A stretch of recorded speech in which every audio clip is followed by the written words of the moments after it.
আজকের আমার এই পুরনো ব্রেসলেটকে নতুন রূপ দেওয়ার পালা। তার জন্য প্রয়োজন আমার ক্লে, পাউডার আর ফেভিকল গ্লু।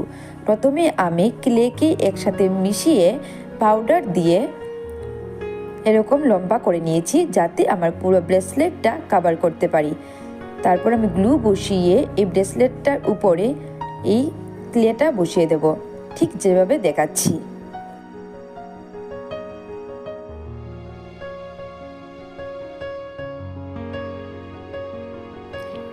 দেখতেই পাচ্ছ, ফাইনালি এরকম বসিয়ে বসিয়ে আমি পুরো ব্রেসলেটটা কভার করে নিয়েছি। এখন পালা তার উপর ছোটো ছোটো ফ্লাওয়ার মোটিভ করার। সেজন্য আমি এই ক্লেকে এরকম লম্বা করে ছোটো ছোটো টুকরো করে নিয়ে ফুলের পাপড়ি দিয়ে দিয়েছি। ফুলের পাপড়িগুলোকে তারপর সানফ্লাওয়ার মোটিভে একটা একটা করে বসিয়ে দিয়েছি।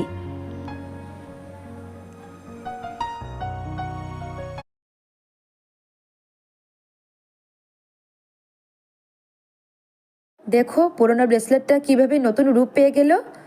এখন পালা আমার কালার করার।